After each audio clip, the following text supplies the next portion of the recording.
Okay, we'll get started. We do have right-handed pitcher Peter Lambert, and we will get started with Patrick Saunders of the Denver Post. Peter, how you doing? I'm doing well, Patrick. How are you? I'm good. Thanks for asking. Really didn't get a chance to talk to you much because spring training shut down so quickly. Can you run us through first, what was your reaction when the forearm tightened up? How nervous were you that it might be something more? And then can you take us through the progression of what you went through and where you are at this point? Yeah. At the time, when I was pitching to the game, I was just kind of thinking to myself, it's going to loosen up, but never really did, and kind of progressively got worse throughout those inning and almost 2 innings, I guess. And I was pretty nervous at that point at what it could possibly be, but we got some tests done and was able to rehab it for about 3 months. I was back in Arizona for 3 months until I came out here about 2 weeks ago, and as of now, we're just ramping up a throwing program, and I'm feeling pretty good. So excited for what's to come. Do you have any sort of timetable as to when you could start throwing? Let's start with bullpens, and then the second part of the timetable might be when you could contribute to the staff this season. Do you have any timetable, or is that still in flux? Yeah, it's kind of tough to say just because these past few weeks have kind of not worked out the way we were hoping they would, just because of all of the health concerns and all of the complexes getting shut down and stuff like that. So, the timetable's tough because right now we're just kind of going day by day and, seeing how I feel daily and basically going off that. But I would say here pretty soon I'll start throwing bullpens, and then hopefully from there progress to facing hitters and so on and so forth. Excellent. Thank you. Thomas Harding, MLB.com.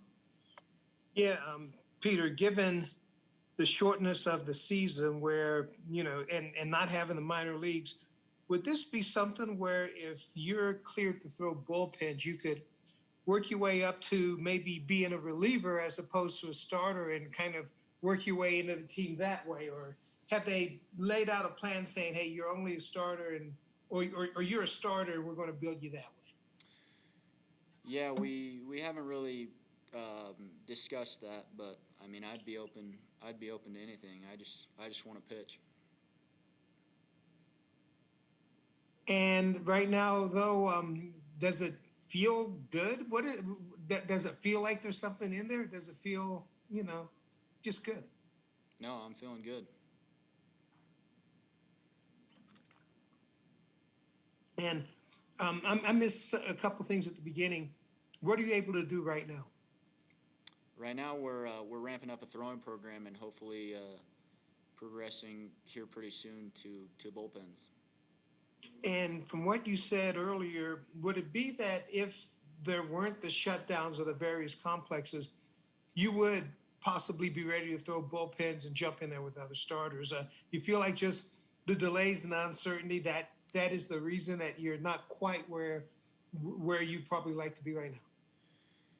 Yeah, I mean, it definitely delayed the process with the complexes getting shut down, and but that wasn't just for me; that was for everybody. So, but yeah, that definitely delayed the process a little bit.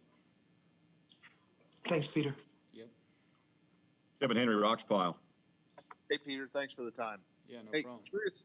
Curious what lesson you learned that was the biggest one from 2019 that you're carrying over to this season, maybe from a mental or a physical standpoint.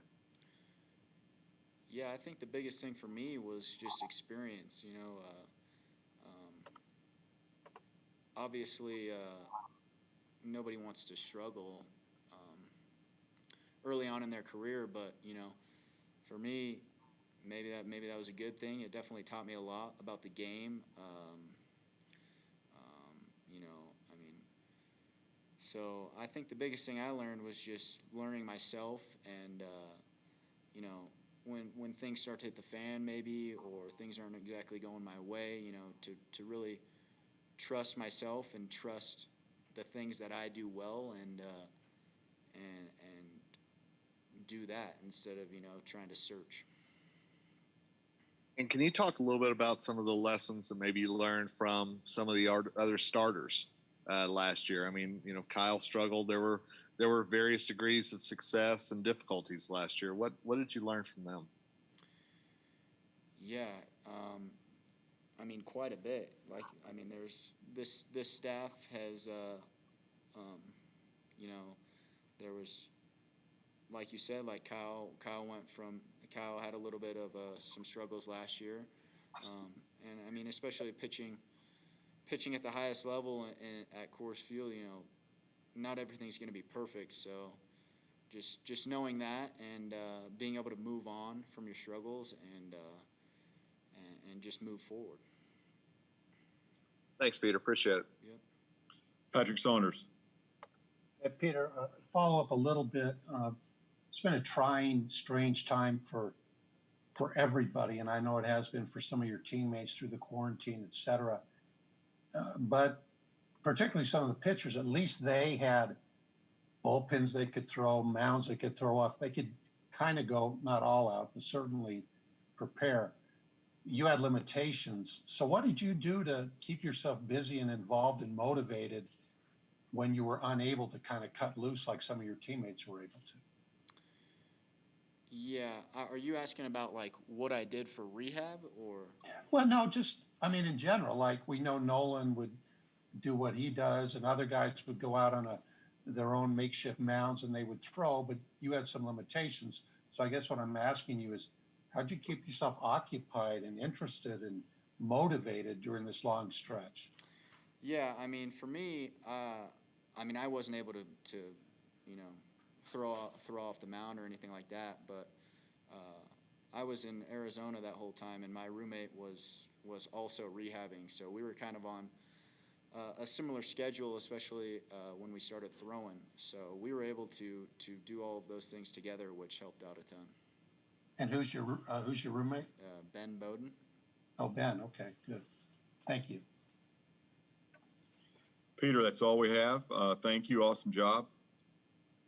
Thank you. And we appreciate it. All right. Thanks, Thanks, everybody. Thank you. Thank you.